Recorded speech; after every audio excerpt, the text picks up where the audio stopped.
the visionary filmmaker, artist.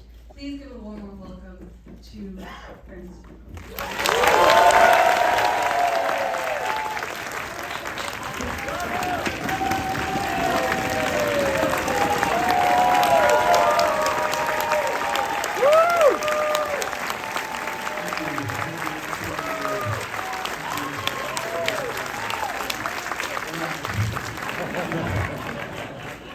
You know, there's a fact that studies of my life that human beings invented all the extraordinary things that they invented along the way. You know, by human beings, I'm speaking of our species, Homo sapiens, which arguably has been around either 200,000 years or possibly even, usually these things turn out to be longer than they think. So I give it a range of 200,000 years and 400,000. Nonetheless, we don't know because, obviously writing and football history only existed maybe at most 10,000 years. The carbon-dated Dead Sea Scrolls that they say is 10,000 years old. And we know Sumeria was about 100 years, thanks to those who have read the great Gilgamesh, know how wonderful that work is. And there's some Persian writing, Janahama by Ferdowsi, which is about 700, 800. So say 10,000. Any rate, that's history. What I've learned is that when we humans were playing with the kids is when we came up with the greatest ideas. I am convinced, although I wasn't there, of course, that when people used to drag things around on what were some sort of sled, even on the sand or wherever you were, and then they learned that they could roll heavy things on trees. But when they did it for their kids, little kids, who had a cart or a toy horse seat or something, and it wouldn't roll on it, so they put wheels on it. And then there are some artifacts of prehistoric times. And then they said, well, look at this, you can pull that with, let's make a big one. And we know the Greeks had a steam engine that they had made that just could whirl around.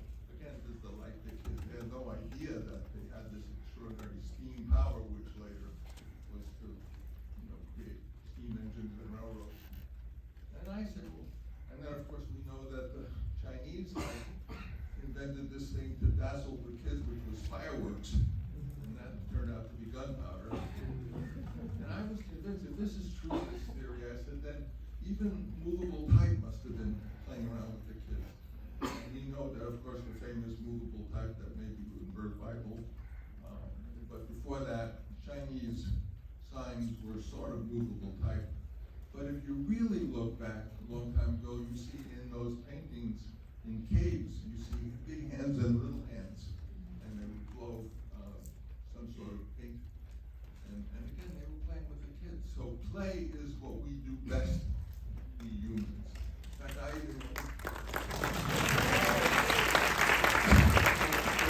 here, and you may have heard me say this, my dream, what I really want out of this movie, more than anything, is it's just basically that there's a tradition that people will look at it on New Year's Eve in the future.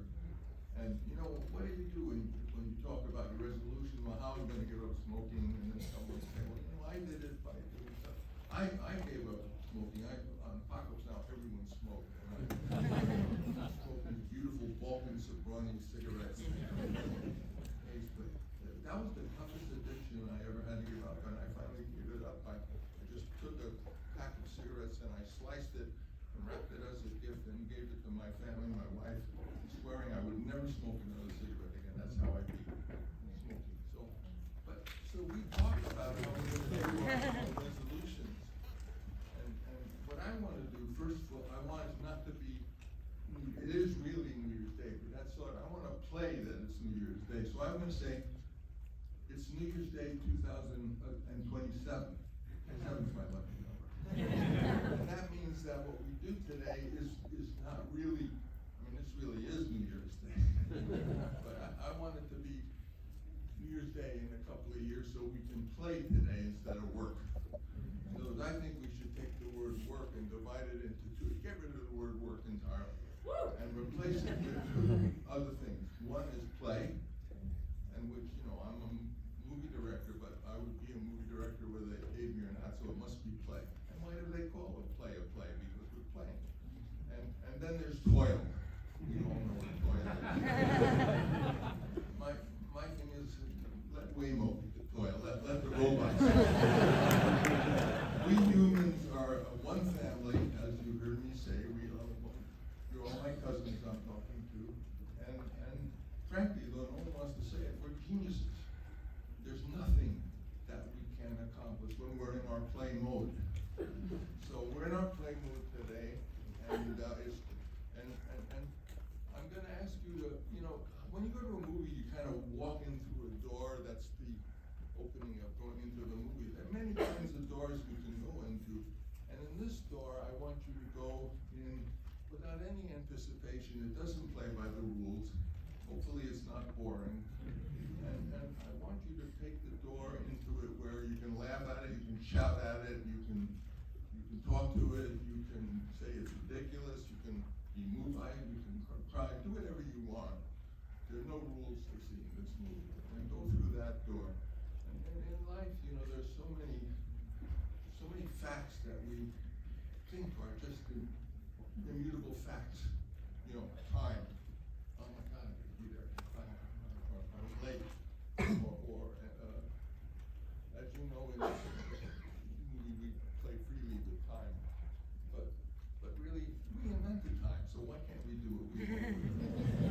The other thing is money. There's a great, what's his name? David Graeber, I guess, wrote called Death, the First 5,000. Or he wrote a better, even one about money called Pardon My Language, Bullshit Jobs. And we invented money. We can do what we want with it. It doesn't even exist.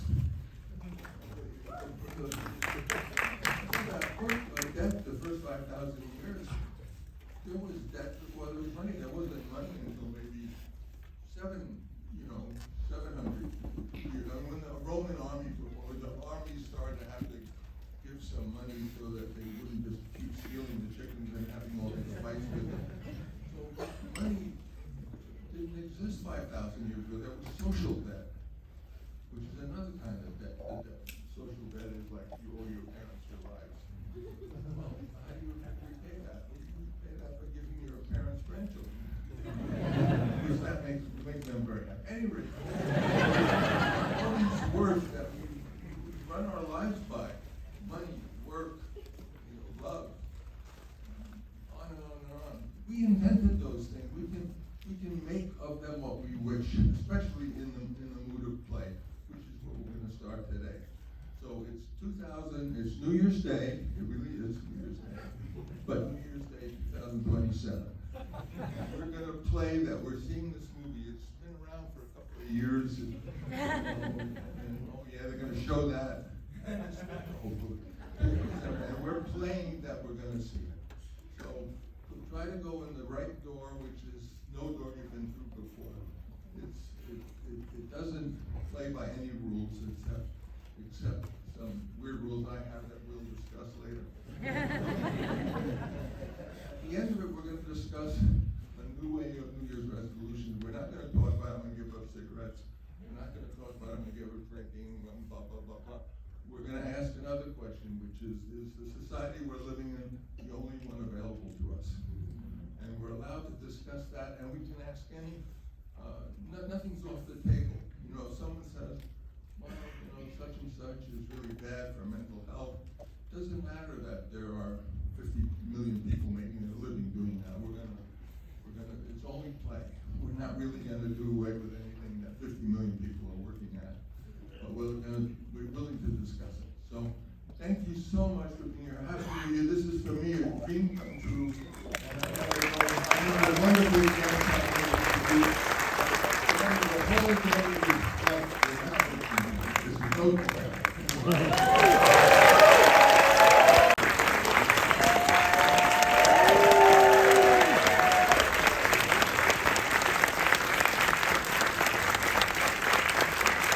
We're in need of a great debate about the future.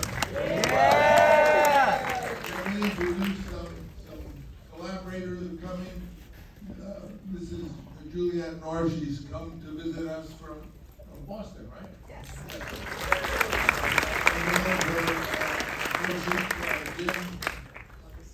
Jim Augustine's going to join us, and as you know, this is all play. It's not really 2027. It's something else. But to give us the spirit of freedom to attack a question like, is the society we're living in the only one available to us? To really talk about that, you have to be able to ask any question whatsoever and discuss it, because if we can't, consider what that means, and it's way beyond, there's nothing to do about take the money away from the people who have so much and give it to the people who have so little. That's not on that level, or that's very much past thinking. What we're talking about, it really is, what is money? What is time? These are all things human beings have created, I think. I said originally, money, time, love, there's a few other things in there that we really, build our lives upon as though they're structures that we could really rely on, and they're not. They're human ideas, and they can evolve, they can change, and probably will. As will the cinema.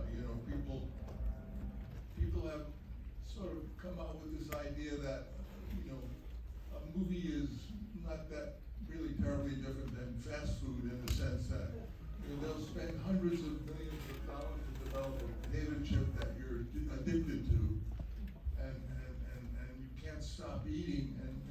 But they've done the same thing with art, in a way. They've made something that it has to be that way, or it has to be, when it was funny when I didn't want to do a second Godfather film, the head of the company, Charles Goodwin, said to me, "But you have the ability to make Coca-Cola." I said, "I don't want to make Coca-Cola." But that's sort of what it's become a little bit, because the business of anything is to produce profit without risk. And as I've said many times in my life, making profit without risk is like making babies without sex. I mean, it's possible, but it's not the best way to do it. Anyway, we're here, and since it's all playing around with this idea as to if money, if time is really of our invention, that means we can reinvent those things and throw out to you. The question is the society we're living in the only one available to us? And in the course of it, if those of you who have ideas want to say something from our conversation, we can get the microphone so you can take part of the conversation. The first aspect of it is really just to kick it off and talk a little bit about it. You all know that in New York, well, maybe everyone does. Has anyone ever read the book by Robert Caro about Robert Moses' extraordinary book? It's one of the best biographies I ever read. But there was everything in this movie, by the way, is true. Either it's true because it really happened in New York, or it really happened in Rome. And basically all I did was collected a lot of fascinating stories from New York, over during certainly the last 30 years. Many of those things, we really did have a Mayor Jenkins, and the government totally, when New York was bankrupted, government said basically drop dead. There really was a woman, extraordinary woman in a murder case for a woman who was in a coma, and only, in fact, really passed away a couple of years ago. So everything I gathered really were real things, and there really was a character like Shia's character is in Rome, Claudio, who was had a bunch of sisters that allegedly, the real bad girl of Rome was Claudia, who was his sister, and we know about her because the poet Catullus, but she had the good fortune of having a great poet be in love with her, and so we still know about Claudia. So everything in the movie really happened one way or the other in one of those places. But to me, what's interesting is what could possibly happen in the future in this world, and it's really the entire Earth. I was fascinated by something I read once by Stefan Zweig, who wrote a book, I think it was called The World of Yesterday. And what's interesting about that to me was the fact that just on the eve of World War I, you could go anywhere in the world without there being any visas or passports. But because it was Vienna worried that there would be German citizens coming in and might be spies, this is the very beginning of World War I, Vienna, Austria created a passport visa so that, and then every country did. But to think that as recently as that, you could go anywhere in the world without having a passport. So, all these visas and passports and so many of the facts of our lives which seem there forever are not really there forever and weren't always there forever. So that encouraged me to try to imagine what a world would like be if all of these national borders which divide every country were to be gone, and there wouldn't be national boundaries that would come, but still the culture of the country. In other words, there wouldn't, all these countries, what we really love about them is their culture, their language, their food, their historians, their poets. I couldn't care less about what system of government or that they have a system of government. I don't look at, when I see the world, I don't see all the lines dividing all the countries, but still I love the languages and the cultural, that's what's really valuable about the world for me. So basically as you can see from and the Pledge of Allegiance is very personal to me because I was a kid who did the Pledge of Allegiance during the time that they changed it. I thought the Pledge of Allegiance was something sacred, that one nation indivisible with justice for all. There was no under God in it. But suddenly, when I was a kid, they added that, and my feeling was that the words implied that it was all under God already. That why did they? And I was so struck by the fact that something so sacred and so timeless as the Pledge of Allegiance. So one day they said, we're going to add it, it's going to be different now, kids. I would never said it, it was quiet during that time. Not because I disagree with the sentiment, but because it was sacred, So I felt I could take liberties with a pledge that I could really make, which is for my human family, all of you, and all the human beings around the world, as I said before, all my cousins, and another thing that is never said, which is that we're a species of geniuses. What other creature can do the miracles that we can do? And the answer I always get, yeah, but we do bad things too. But that's a different discussion. So I asked a wonderful scholar who is I'm privileged to have as a friend, a wonderful he teaches at Harvard named Stephen Greenblatt. He's a Shakespearean scholar. He wrote a book called The Swerve.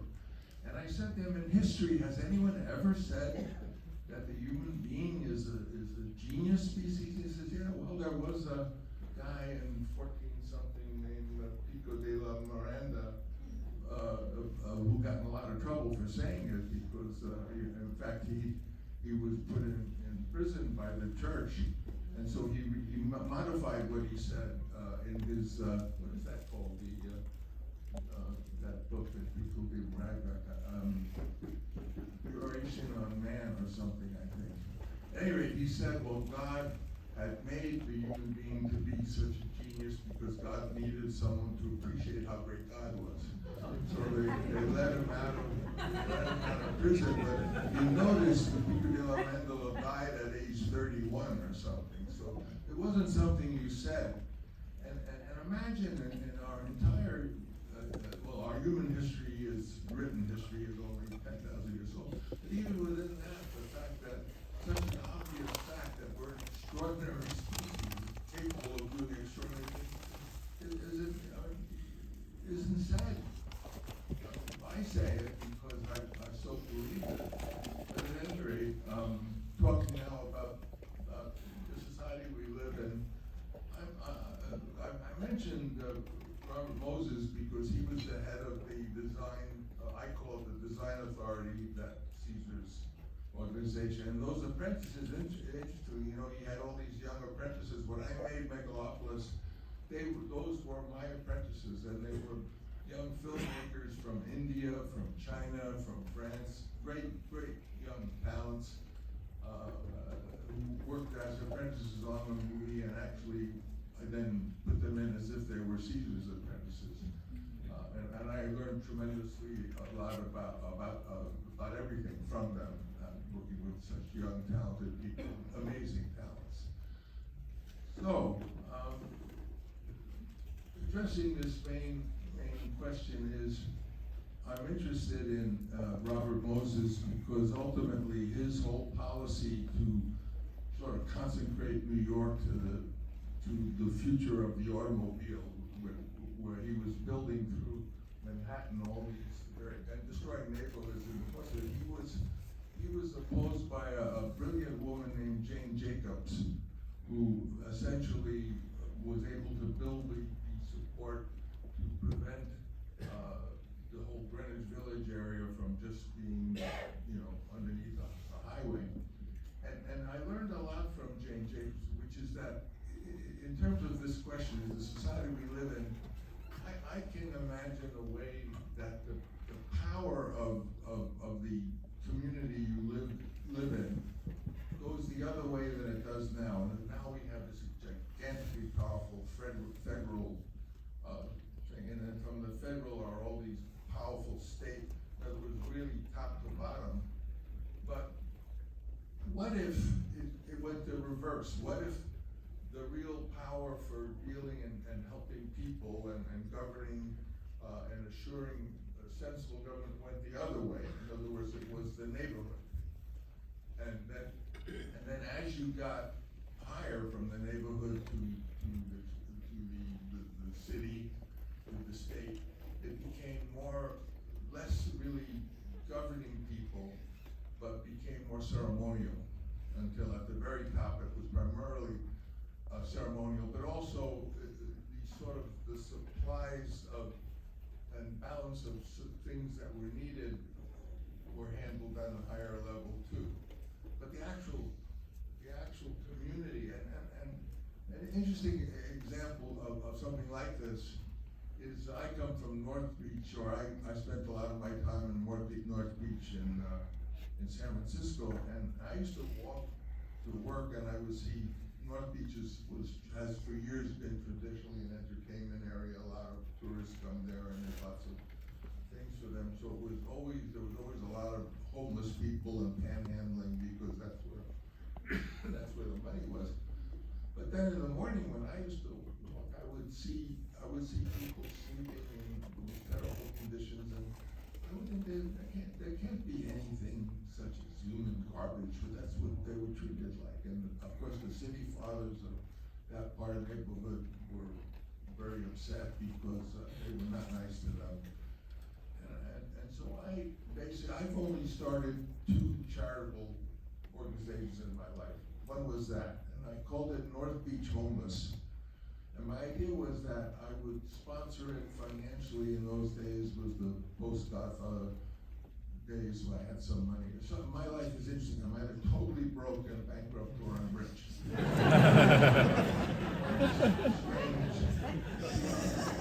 So I funded it for 7 years on the theory that it was a good thing.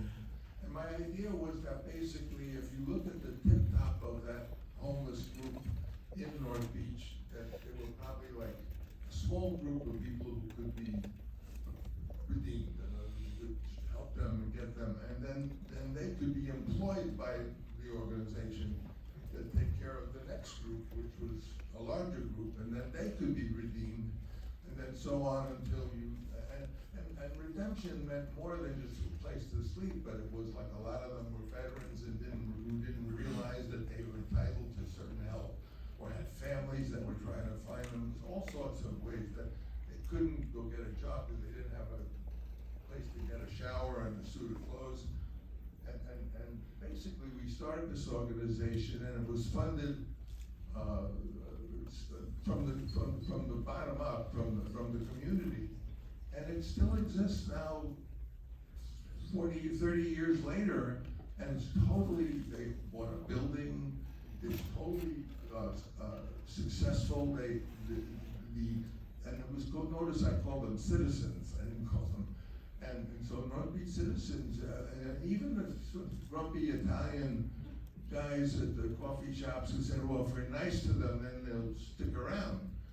I said, yeah, but also if we help solve their issues, then they become citizens, and they do many wonderful services for. So North Beach actually has a really effective. I'm so proud of it because I had something to do with it. Not that I'm so smart, but in that one case, and something so important as our human beings are treated like you can throw them away. It's a gigantic success, and as I said, very well run. They've learned how to deal with that, the issues related to that in such an effective way. Yet San Francisco as a city is a disaster when it comes to that, just as LA.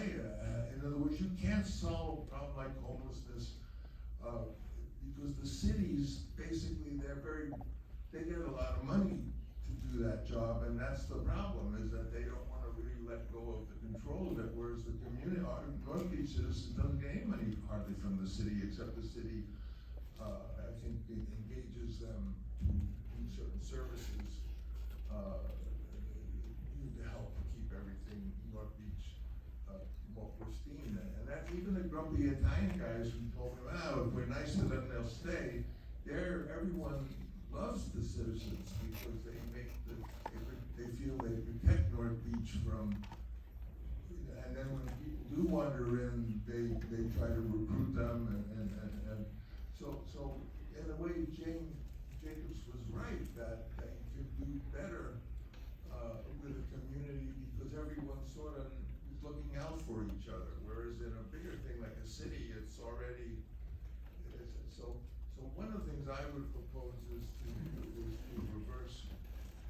reverse the authority, go from, and also, when I went to Milford, I went to many schools, including Milford School. And I remember I was in the Milford School, and I was in the band because my family didn't have a lot of money. And the Milford School set up like a battalion, and has different companies. We had infantry companies, battery companies, and the band, of course, was a company. And that's why I know the Star Spangled Banner for every country, because I was the tuba player that you saw. But in military school, I was one day what was called the Officer of the Day, and the Officer of the Day was, I think this is true in military posts, I had a yellow sash and a sword, which I thought was so great. It was only a corporal, but for that day I was an officer. And the officer is just for one day, goes around and checks everything, makes sure that everything's in order, and no one, the horses from the troop company were all being taken care of. And it's sort of like, you're the officer of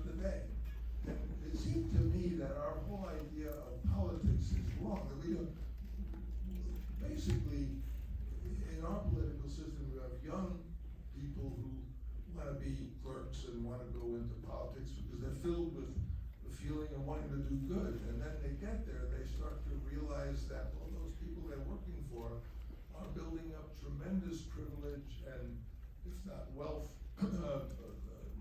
influence. And it gets bigger and bigger and bigger, and then finally when they leave a lifetime of doing, they then become lobbyists and then the real money.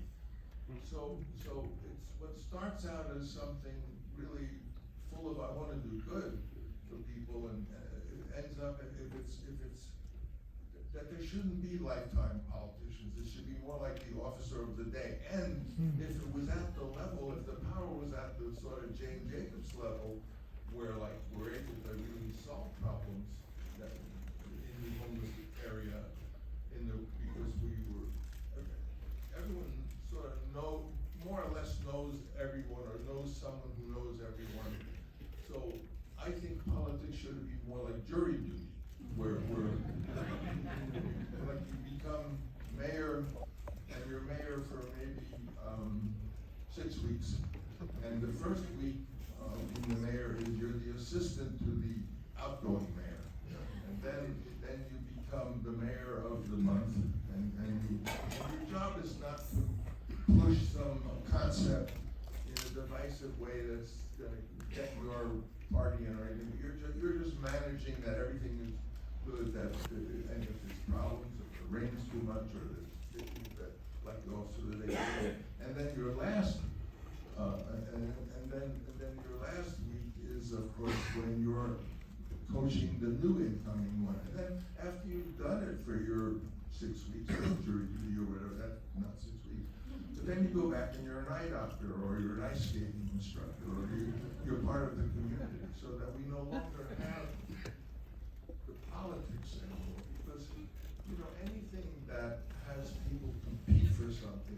I was very struck with the fact that back in, some of you are all so young, but I remember when there was a big debate about cigarettes, whether cigarettes caused cancer, and we know, of course, there were many doctors who went on record as saying, sure, some people who smoke get cancer, but many people who smoke don't get cancer, and they were the contrarians who were being hired by the tobacco companies.